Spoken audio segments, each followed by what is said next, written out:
Karibuni mabibi na mabwana kutoka kila kona ya dunia. Mimi ni Mwanakijiji nikizungumza nanyi kutoka nje ya jiji la Detroit nchini Marekani. Wanasema no reforms, no elections. No reforms, no elections. Wengine wanasema Oktoba tutatik. Nini kinaendelea hapa? Njoo tuzungumze Tanzania. Karibuni.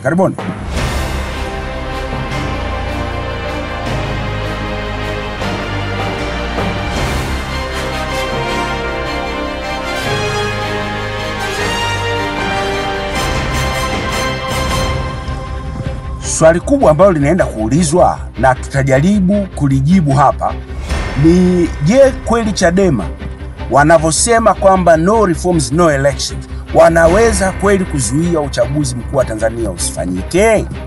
Na maana yake ni nini? Wana ushawishi huo kwa Watanzania? Hili ni swali linahitaji jibu.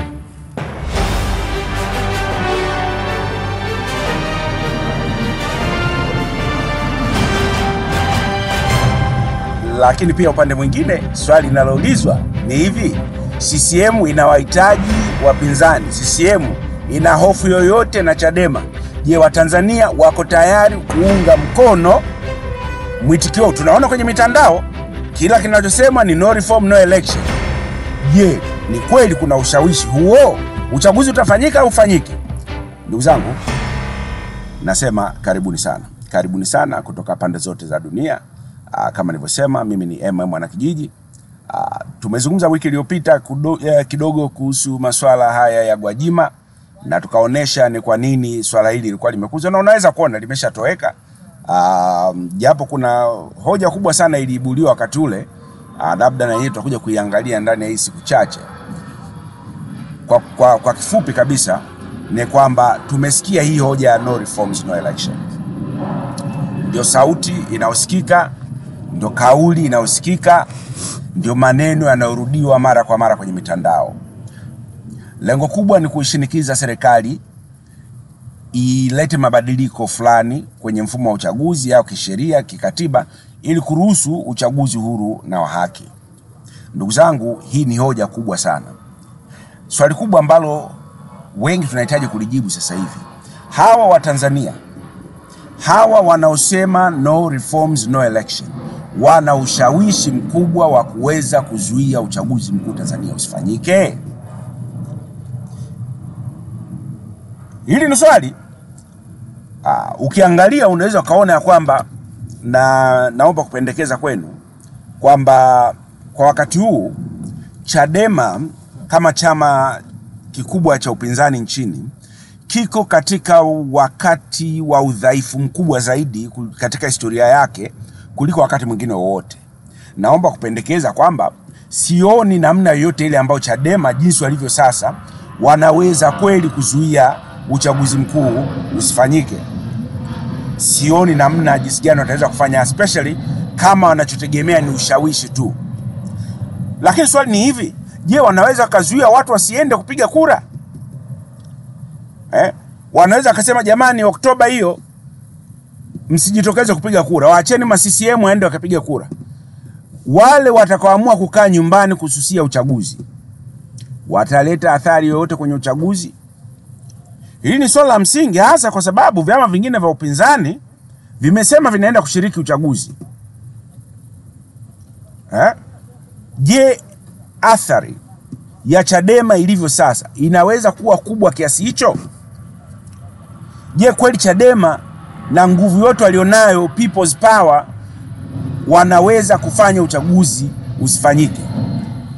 Mimi nina mashaka ya hili. Ndio maana nasema huu ni mtego unaosikika vizuri sana masikioni, lakini sijui kama kweli utaweza kunasa. Sioni namna gani Chadema wanaweza kainasa CCM kwenye. Ni kweli tumeona mashinikizo hata kwenye jamii ya kimataifa, vyombo mbalimbali wamezungumzia swala hili ama la utawala wa Rais Samia Suluhu Hassan, wana wasiwasi wa uchaguzi. Lakini swali kubwa ni kwamba je, hizi pressure zote hizi zitazuia uchaguzi kufanyika? Especially kama sasa nimeona juzi wamependekeza kwamba uchaguzi huu unaweza kufadhiliwa kwa 100% na serikali yenyewe, kitu ambacho upande mwingine ni jambo kubwa sana. Sio sahihi uchaguzi wa nchi yetu ufadhiliwe na mataifa ya nje au vyombo vya nje. Ni lazima tuwe na hili jambo, tulisema sio sasa hivi tu. Alisema karibu miaka 5 nyuma wakati wa Magufuli kwamba uchaguzi wa Tanzania kwa 100% ni lazima ufadhiliwe na Watanzania wenyewe ili uwe huru kweli, kwa sababu unajua unapopokea misaada kuendesha uchaguzi wako, pamoja na misaada lazima anakuja na masharti. Sasa ukiweza kufinance your own election at 100%, unasababisha kwamba uchaguzi huu kwenu wenyewe kwanza unakuwa huru. Wale watu wa nje hawezi kuwapigia nyinyi kelele sana. Umeona? Hawezi kuwapigia nyinyi kelele. Kwa hiyo hilo nafikiri ni jambo kubwa zaidi, kwamba ni vizuri kama kweli serikali itaweza kuendesha uchaguzi kwa kutumia fedha zetu za ndani bila kutegemea misaada na nini. Sawa, watu wa misaada wakisema uchaguzi wenu unakuja tutoe misaada tena, mtazuia uchaguzi? Uchaguzi lazima ufanyike kikatiba. Kwa hiyo kutangaza kwamba uchaguzi utafadhiliwa 100% na serikali ni kuhakikisha kwamba uchaguzi wetu hauingiliwi. Hilo ni moja. Lakini jambo jingine ni hili kwamba Chadema nimesema wako katika hali ya udhaifu mkubwa sana sasa hivi. Chama kufuatia uchaguzi wake mkuu wa ndani, kama mnakumbuka, Mbowe katoka. Baada ya Mbowe kutoka, tumeona pia baadhi ya viongozi waliokuwemo mle muda mrefu, kina John Mrema hawa, kina Kigaia, watu hawa wametoka Chadema. Hii kwa mara nyingine nimelizungumza hii kwenye episode iliyopita kwamba kila tunapofika kwenye uchaguzi Chadema inakuwa kwenye matatizo, inakuwa kwenye mipasuko. Huu ni mwingine mpasuko mkubwa, kwamba sasa hivi ni wazi ndani ya Chadema kulikuwa na kambi ya Lissu, tuliona wakati ule wa kuelekea uchaguzi wa ndani, na kambi ya Mbowe. Ni wazi inaonekana kama watu wa kambi ya Mbowe waliumia, pamoja na kushikana mikono na kutakiana kila laheri, lakini kuna vinyongo, kuna uchungu, ndio matokeo yake ndio haya wametoka. Sasa huu ni upande mmoja wa udhaifu wa Chadema. Chadema imemeguka, lakini jingine tumeona wameingiliwa tena na msajili. Umeona? Lakini ni kuingiliwa ambako kunatokana na wao wenyewe tena. Yaani unamlazimisha msajili afanye nini? Aingilie kati. Umeona? Sasa shughuli za Chadema wanasema zisitishwe hadi kesi ya nani ya Mwaimu imalizwe. Umeona? Kwa Chadema sasa inashindwa kufanya shughuli zake za kisiasa. Nani ataiongoza kwenye hii mikakati? Wamemwacha John Heche peke yake. Mnyika imebidi amrudishe kwa njia ya kukaimu. Na viongozi wengine walifanya kao chao kilichofanyika wiki 3 zilizopita kujaribu kukidhi matakwa ya msajili, na sijui kama wamekidhi au vipi. Kwa hiyo jeshi hili ambao mnasema linaenda kupambana na CCM kwenye sanduku la kura tayari limeparaganyika, limeshavurugwa. Nani kiongozi? Kweli watu wanaenda kumsikiliza Heche, na tumeona mikutano mikubwa tu wanaenda kumsikiliza kwa sababu kuna watu bado wana matumaini na Chadema. Lakini kimkakati, strategically, Chadema is at its weakest point. Na Waswahili walisema kamba ukatika pale penye udhaifu. Yani kamba ukatika pembamba. Umeona bana? Kwa hiyo hili ni jambo jingine. Lakini tuje sasa kwenye hii issue nzima, no reforms no elections. Najua Watanzania wengine ambao wanafuatilia wanafikiri jambo labda limeletwa na Chadema tu. Si kweli. Chadema hii hoja ya no reforms no election wameikopi tu. Wamekopi kutoka Uganda, wamekopi kutoka Kenya. Lakini wanasahau mazingira ya kisiasa nchi hizo mbili. Uganda chini ya Museveni, Chadema Kenya kwa muda mrefu chini ya KANU na baadaye chini ya Jubilee na nini. Kumekuwa na issue. Siasa zao ni tofauti na za kwetu. Najua wengi tunapenda ni kujilinganisha nao, lakini mazingira ya kisiasa Tanzania, the political condition, the political situations in Tanzania are quite and completely different from those two other countries. Umeona? Ni mazingira tofauti sana. Kwa hiyo wakati mwingine unavyo try to kuhamisha siasa za Kenya na Uganda, misemo ya Kenya na Uganda ukayaleta Tanzania, ukafikiri kwamba itafanya kazi vile vile, hili pia ni kosa jingine la pili naamini. Na nitaeleza kwa nini hapa. Lakini kuambia tu kwamba hii sio hoja ya nani, sio hoja ya kina Lissu peke yao. No reforms, no elections. Huyu hapa Raila Odinga akizungumza kwa niaba ya NASA kule Kenya miaka michache iliyopita, kama 8 hivi iliyopita, anasema nini kuhusu hili? NASA is ready. NASA will move forward. NASA will unite all the people of Kenya. As we have said before and we're repeating it here, without those reforms there will be no elections in the Republic of Kenya. Lakini sio Raila peke yake alikuwa na wazo hili. Kabla yake Uganda, kiongozi wa upinzani wakati huo Kanali Kizza Besigye, na yeye alikuja na hoja kama hiyo kuelekea uchaguzi wa Uganda 2016. Na yeye alisema hivi kwamba kama hakutakuwepo na mabadiliko ambao wanataka, basi kusiwepo na uchaguzi. Huyu hapa, msikilize. If those reforms don't take place, we will fight for them until they take place. And if they have not taken place by 2016, we should have no election at all in 2016.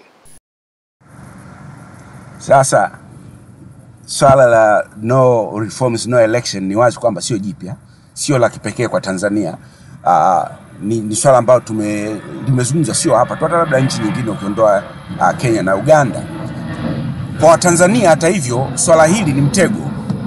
Ni mtego kwa sababu kama uchaguzi utafanyika, na dalili zote zinaonyesha kwamba utafanyika, kama Chadema watashindwa kuzuia kufanyika kwa uchaguzi, ukafanyika, vyama vya upinzani vikashiriki, watazamaji wa kimataifa na wandani wakashiriki, wakasema uchaguzi upo, pamoja kwamba hatukupenda yaliyotokea kabla uchaguzi, lakini uchaguzi wenyewe was free and fair, Chadema itakuwa wapi inasimama? Lakini swali kubwa ambalo mimi linanisumbua sana, na limenisumbua sana toka hii hoja imekuwa ikirudiwa kwenye siasa zetu za Tanzania, no reforms no elections. Nimejiuliza, wanaposema wanataka mabadiliko, kwamba mabadiliko fulani yatokee kwenye tume ya uchaguzi, kwenye sheria ya uchaguzi, kwenye whatever, haya mabadiliko yatokee lini na nani ayalete? Tuna kama miezi mitatu tu sasa, miezi miwili kabla kampeni hazijaanza. Chadema kweli wana uwezo wa kusababisha uchaguzi usifanyike, au mkakati huu ni lazima uangaliwe upya? Tuangalie na kusema bwana, kwa kweli hapa tulipo sidhani kama tunaweza kuathiri kufanyika kwa uchaguzi au matokeo yenyewe ya uchaguzi. Tunapambana vipi? Huu mkakati ni mzuri kweli kwa wakati huu ambapo tuko katika hali ya udhaifu mkubwa? Nilipojiuliza swali hili nikabidi niulize, kwani Chadema wanaposema wanataka mabadiliko, wanaposema wanataka reforms, wanataka nani alete? Nilimkuta Lissu akijibu swali hili kwenye mojawapo ya mikutano yake huko nyuma. Huyu hapa analijibu hili swali, na kwangu mimi this is the point of contention. Ndio ambapo tunagongana tena, kwa sababu ni kama mkakati ambao haujafikiriwa vizuri. Msikilize anapojibu swali, maana ya no reforms no elections ni nini hasa. Tundu Lissu: tunaposema bila mabadiliko hakuna uchaguzi, tuna maana gani? Tuna maana kwamba kusipokuwa na mabadiliko yanayohitajika ya mfumo wa uchaguzi, tutafanya kila tunaloweza kwa nguvu tulizo nazo kuhakikisha kwamba uchaguzi mkuu haufanyiki mwaka huu. Hatuzungumzi kususia uchaguzi, hatutasusia. Tutaenda kuwaambia Watanzania na tutaiambia jumuiya ya kimataifa, tutawaambia walimwengu kwamba kama CCM na serikali yake haiko tayari kufanya mabadiliko kwenye mfumo wa uchaguzi ili kuhakikisha chaguzi huru na za haki, uchaguzi wa mwaka huu usifanyike kabisa. Hapa ndio penye tatizo. Naamini hapa ndio penye mgogoro. Chadema wanataka CCM ijikaange yenyewe. Wanataka CCM ilete mabadiliko ambayo yataisaidia iondoke madarakani. Wanataka CCM ipitishe sheria na taratibu ambazo zitaifanya upinzani uwe na nguvu, upinzani ufanye vizuri kwenye uchaguzi, upinzani uingoe CCM madarakani. Kwa maneno mengine, wanamuomba Papa ajikaange mwenyewe kwa mafuta yake. CCM imejifunza Malawi, CCM imejifunza Zimbabwe, CCM imejifunza Zambia, na imejifunza hata Senegal. Umeona bana? Kuna vitu ambavyo CCM haitavifanya. Kuna mabadiliko ambayo CCM haiwezi kuyaleta. Ndio maana sisi wengine tuliimba muda mrefu sana, mabadiliko ya kweli hayawezi kuletwa na CCM. Wanaoombea CCM ifanye mabadiliko mazuri kwenye sheria ya uchaguzi, iweke utaratibu mzuri ili kina Lissu na wengine waingie madarakani, waingoe CCM madarakani ili wawajibishe CCM na viongozi wake. Hilo halitatokea Tanzania. Na ndio maana huu nasema ni mtego unaosikika vizuri masikioni, lakini kiuhalisia ni mtego usionasa. Sasa Chadema wafanye nini? Je, kuna tumaini lolote? Je, kuna jambo lolote jingine Chadema hata pamoja na udhaifu wao walionao wanaweza kuja nao ndani ya miezi michache wakaweza ni michachu vile wanaweza wakabadilisha, wakapata angalau nafasi nzuri ya kusababisha mabadiliko ya kweli? Ndugu zangu, mimi nasema lipo jambo la kuweza kufanya. Naamini kwamba kuna vitu ambavyo wakipata ushauri mzuri strategically wanaweza wakafanya vizuri. Ni kwa sababu hiyo, kwa madaraka ambao mimi mwenyewe nimejipa na udhaifu nilionao katika siasa zetu hizi, na wengi hao wapinzani, watu wa Chadema ni marafiki zangu, tulikosana walipofanya mabadiliko ya kuzungusha mikono yale. Lakini sasa tumewasamee na tunataka kweli tuwape nguvu. Kwa hiyo kuna jambo ambalo nakusudia kulifanya. Hawa jamaa tunazungumza, nafikiria labda tutafanya kikao chetu kimoja hivi muda si mrefu, ili kuwasaidia angalau kwa mawazo, kwa sababu sasa hivi wamefungwa sana. Kuna wanashambuliwa kila kona. Labda wanahitaji msaada kidogo. Nitajitahidi niwafikie ndani ya siku hizi chache ili tuwape kidogo mawazo nje haya. Tuone kama kweli ni wanataka mabadiliko, ni nini wanaweza wakafanya, na wakifanya ambavyo nafikiria wanaweza wakasababisha mabadiliko wanayotaka ya kweli. Lakini kwa mtindo huu, mwisho wa siku wataishia kuandamana viongozi. Siku nyingine mtaambia itakuwa ni yale maandamano ya Mange yalisababisha polisi waandamane.